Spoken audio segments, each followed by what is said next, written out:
All right, ladies and gents, this is apparently a never-ending episode of Gavin and Andy get into stupid shit, this time on Andy's terms. So basically this video is going to be good for you guys looking to get into first gens. I'm going to have Andy kind of just go over what the thought process was, what he was expecting when he showed up, and what he wanted out of the truck, and then kind of rolling that into what are the first things you do once you get home to make it better and drivable, safe, yeah, whatever. Yeah, definitely safe and definitely like make you able to drive it without losing your mind or getting ran over by traffic. So as you can see, two-wheel drive D250 1993. What's going on with this thing? So I don't even know where to start with this. Friday, went out to leave work for lunch, driving the third gen, and there was a puddle of transmission fluid underneath of it. My derail cooler had started leaking, and I had to drive the dually. So I sold my other daily driver, the Sierra. Andy having one vehicle that runs and drives, that is probably not the most practical thing to daily drive, is a bad idea. So saw this on Marketplace a while ago, 2 or 3 weeks ago when it got posted, overpriced. I sent it to Gavin this morning because I went and looked back at the pictures and realized it had some factory options that I missed the first time I looked at it. And I was like, oh no, I need another truck. So it kind of snowballed into going and looking at it. What I was expecting was almost exactly what it is. I didn't particularly care about the exterior. I had 2 trucks in mind. I wasn't particularly shopping for one of these, but I wanted either a 2-wheel drive get rag single cab dually or this exact configuration with the exact interior that's in it.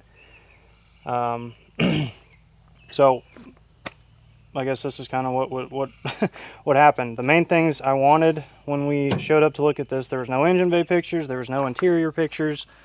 It was just kind of it was an older gentleman that was getting rid of it. He's had it for almost 30 years now, I guess. Wasn't the original owner, but he bought it off of a dealership lot in the early, or I guess late 1990s. So almost the original owner. Yeah. So this is bone stock engine, tamper-proof caps, never been off the pump until about 12 minutes ago. The interior is the big ticket item here. It is a red captain's chair interior with a factory tack. So those are huge things for me. It's an LE truck, so it's got power windows, power locks. Well, no, I guess not power locks. Oh yeah, it does have power locks. Power locks, the whole 9. I mean, she's as loaded as 93 came. Yeah, power mirrors, whole 9. The trans cooler. Oh yeah, it's crawled under. We pulled in, we saw these lines hanging down here, and we were like, oh, what kind of janky shit is this? Turns out it's got according to Gavin, a factory optioned auxiliary trans cooler. Yep. Does it still use the heat exchanger on the block? Yep. Still uses the heat exchanger on the block, and it still uses the factory trans cooler up here. It was just an added package that they offered back in the day. I've personally never seen one in person. I haven't went looking for it necessarily, but one of the things I noticed, thought it was very cool. What else? There's no serious wiring fuckery. Yeah. It's not second gen. There's only one wire nut so far on this thing, and we believe part of it was trailer brake and what was the alternator going to something? No, I don't think so. Was this trailer brake? Yeah, I think so. Literally the only added wiring is the trailer brake wiring, so that was kind of a big deal because we've done plenty of fusible link deletes by now. We know how to do them, so that's not a problem, but you need to factor that into the buying cost of the truck because that needs done whether they want to admit it or not. It has to happen. So I guess we can do a B-roll of the interior and engine, but the big things for me was the interior that's in this truck, which you will see, the engine being bone stock intercooled, so we have unfinished business with the 145 pistons, and then the wiring not being a hack job. Yes. So the dually's wiring was probably the worst case scenario because somebody had already tried to do the fusible link delete, but they did it a very, very bad way. They did it the completely wrong way. And the wiring's still a mess because Chrysler things, but it's factory. So it's a good slate to start with. The wiring diagrams are still applicable, all that jazz. Yep. So just in terms of price, this is mid-Missouri. There's going to be rust on these trucks. You can't get around it unless you go south. And I knew that. It was posted for 65, Yeah, 6,500. I didn't want to pay more than $5 for one of these because I was basing everything off the dually that you paid $5 or right around $5 for. Paid $5 for it. So went to the bank. I got 55, and I am glad I did because the gentleman was not exactly negotiable. Someone got in his head and told him that the engine alone was worth $5 or $6 grand. Which is definitely asinine, as you guys know. Yeah, nobody's paying that. I wouldn't even pay $2 grand for a VE engine, pump and tackle line. Absolutely not. Paid 55 for it. Was hoping to have some money left over for an oil change, but that's gonna have to wait. But yeah, this should snowball. 5,500. The bed sides do have some rust. Only one rocker has rust. The other side doesn't. So it's got the same exact mods. This is the clean side. Yeah. The other side's got the rust. It's literally got the Blue Truck mods. Where the rust is at on this thing, the Blue Truck's identical. The roof is fine. There's no rust on the roof. The AC works, which is insane. Oh, yeah, that's wild. I can't believe the AC works really well. The front end it's got has been gone through, so it drives straight as an arrow. It drove phenomenal. The ride I got to go on was crazy. Like in the cab, it's quiet. I was very jealous. Yes, has working overdrive. So if you want to compare this to the dually, kind of like Andy was, this is awesome. So all that stuff works. On the dually, I bought it not running. We loaded it up on a trailer. This got drove home. Mine needed a starter. My overdrive didn't work without me wiring in a manual switch. My speedometer doesn't work, which this one is in and out. But the odometer works. Mine did not. The leaks are very similar. My front main's leaking on the dually. This front main's leaking. So very, very similar, but it goes to the fact that I definitely think that we saved this truck. And by we, I mean Andy said this is Andy's deal. But if someone else was going to come by it by tonight, it would have had literally the pump, smoke screw all the way in, fuel screw all the way in, a 4-inch exhaust on the way with a 10-inch tip, and definitely some 22s, and it's about to be yeehawed in this neck of the woods. So I think it was saved. Whether the seller knows that or not, I think he would probably be thankful that it's in good hands. You guys know this went to the best possible home it could have. So yes, body is not in the best shape. The other weird thing here is that it's red and white. Yeah. We think I might be colorblind. I thought this was red and silver until Gavin said it was white, and then I started looking at it. I was like, oh shit, it is white. It's just filthy. I don't see a ton of first gens set up like the way of the Blue Truck and this truck, to where it's just this is the two-tone versus like red or white, red, white, like or how the dually two-tone is. Yeah, how the dually two-tone is. There's 3 separate color breaks. This not being that way definitely threw me for a loop. So I think it's cool. It's very cool because if you guys know kind of where we're at, and we're around Springfield, Missouri area, this thing was sold brand new in Aurora, Missouri, which is right down the road. Stone's throw. And then he bought it out of Cassville at a used lot. So all within, I mean, Cassville and Aurora are right next to each other. So this truck has been within 50 miles its entire life, which is very, very cool. It's lived through a house fire. That's why the bumper's jacked up. A fire truck backed into it in the early 2000s. It's got cool stories, and lots of paperwork. Yeah, a lot of paper. Oh, the grill thingy. Oh yeah.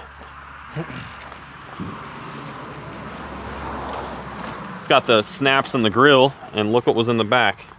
Yeah, laying under a bunch of hay and pretty freaking cool. So that'll clean up really nice, and that's a nice little thing to have sitting in the back. But otherwise, stock. We got a good clean slate for Andy to do whatever. You have goals in mind already? You have? I do, yeah. So obviously, 3rd gen's rowdy. This other thing I've been working on is going to be rowdy. So I've had this infatuation with daily driving one of these trucks, specifically a 2-wheel drive for comfort and efficiency. So this isn't going to get the usual Andy can't take it anymore and buys the whole shopping cart thing. This is going to be studs, turbo, your basic pump mods, and probably not even injectors until these start going out. Yeah. I'd prefer to leave the trans untouched because it shifts the way it should. So 350 horsepower and just good manners and some reliability upgrades, and drive it. I like the stock wheels a lot, so we'll probably throw some equivalent ridge graps on them, reverse level it, and paint the windows. And call it done. Yeah. So for what you guys would call OEM plus, that's kind of the deal. That's always kind of been the deal around here until we get really carried away with race truck stuff. But very cool. We're gonna shoot some B-roll. Hope you guys like it. Just another truck for the channel. We did it again. All right, you're good. Yep.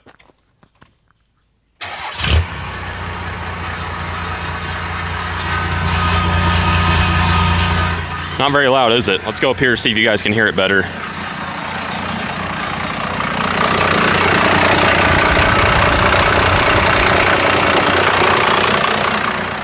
Come in where Andy's at and look. What do you think we're at here? 600 maybe. Is it?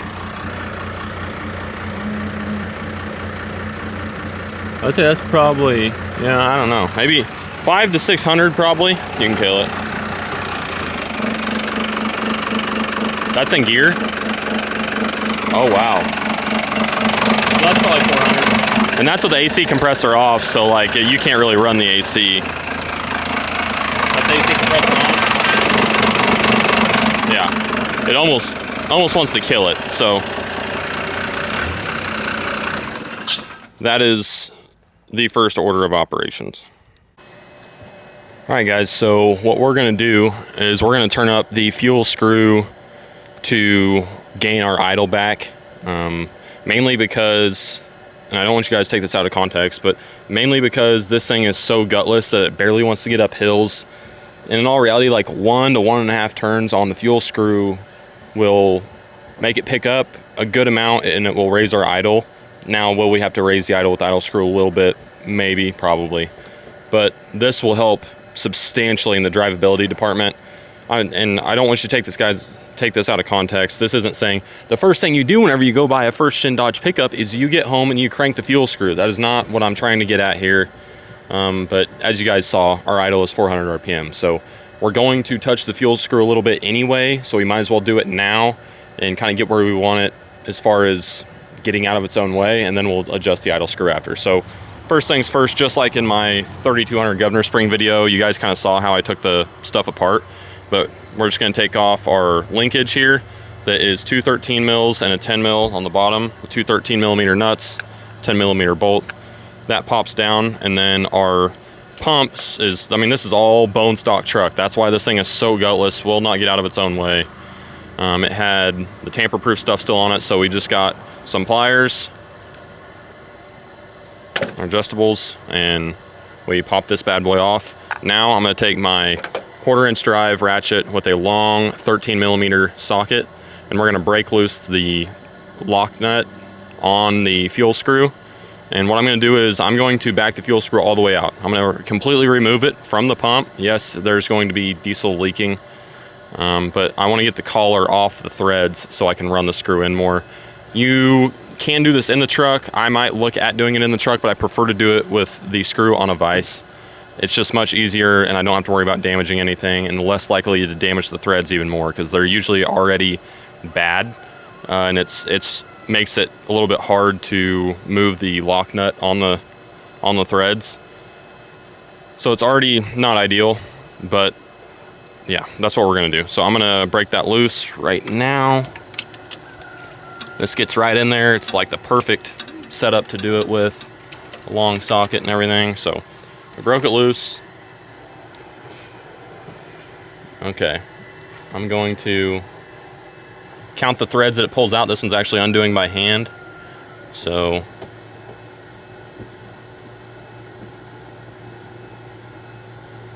one,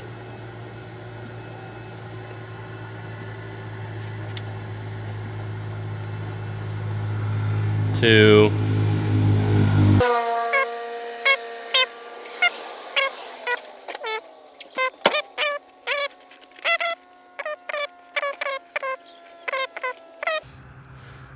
$17. So we're right at 17-ish turns. As you can see, our end of our fuel screw is a little Looking a little crusty. This truck didn't really get driven much. Dumped a whole bunch of diesel extreme in the tank, so it's going to clean it out good. But this little lock on the tamper proof, or we could put, you know, the pump on. Yeah, it would only probably explode. We're going to take this off. So this little collar, that's what's up next. All right, got it all back together. We're going to test fire it now. See what happens. I guess all right. We'll put it in gear and see.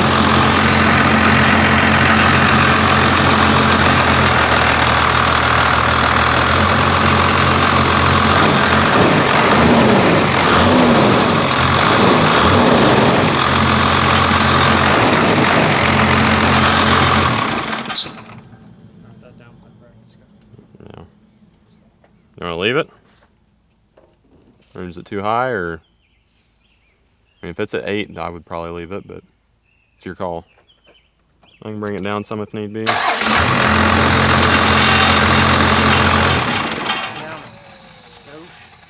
Probably quarter turn-ish. Yeah. So I feel like that was like 1.5. Yeah. Quarter turn. All right, guys. So as you could hear there, sounds a million times better, but it's a little on the high side. Obviously, those factory tacks are kind of hard to read. They're not 100% spot on, but I'm going to, the slot is faced completely vertical, 12 o'clock noon. I'm just going to bring it back to about 9-ish. So we're going to go about a quarter turn and see what difference that makes. If that works, then we'll hook everything back up and be good to go.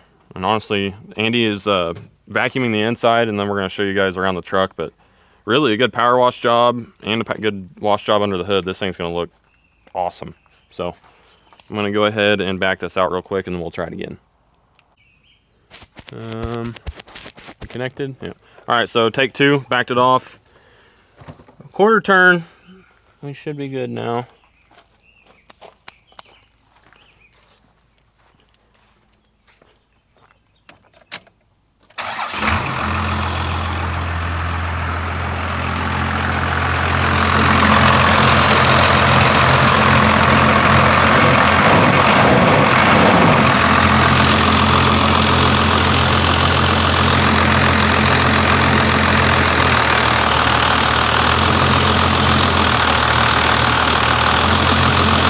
Sounds better.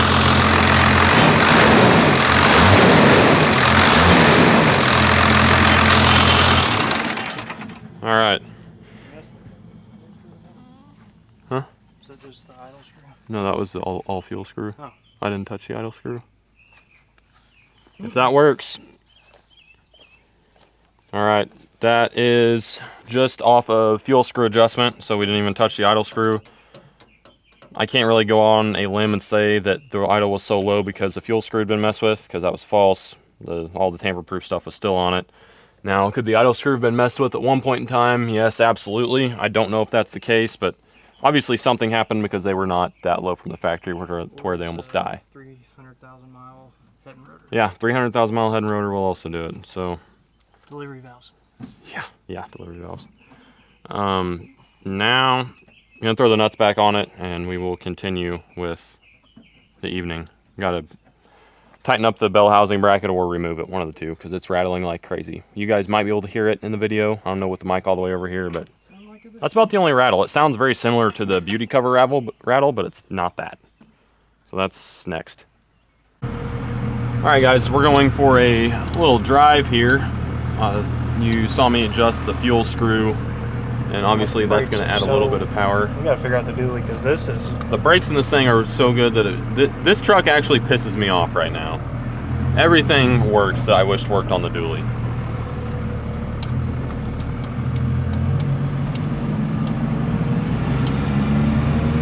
It's so quiet, dude.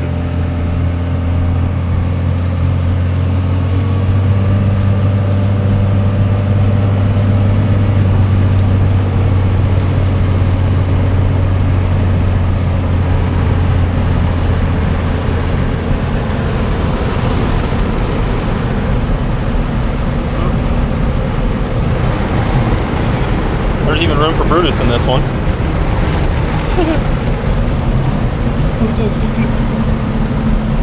like, why does it smell like Jackson in here?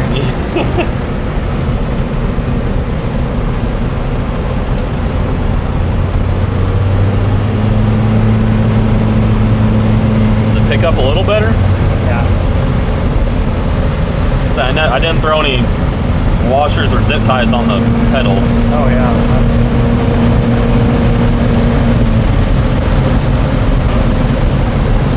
Oh, it fucking smokes now too. Oh, what the fuck? That's some smoke. Kind of surprised. Like it just goes. Fuck.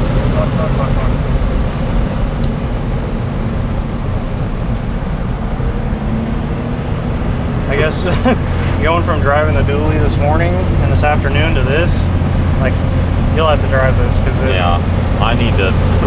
The dually needs to drive like this thing really bad. This front tire's smoked, like how all the dualies are is chopped, so it does a little bit of that, but literally the whole column shakes on the dually. yeah.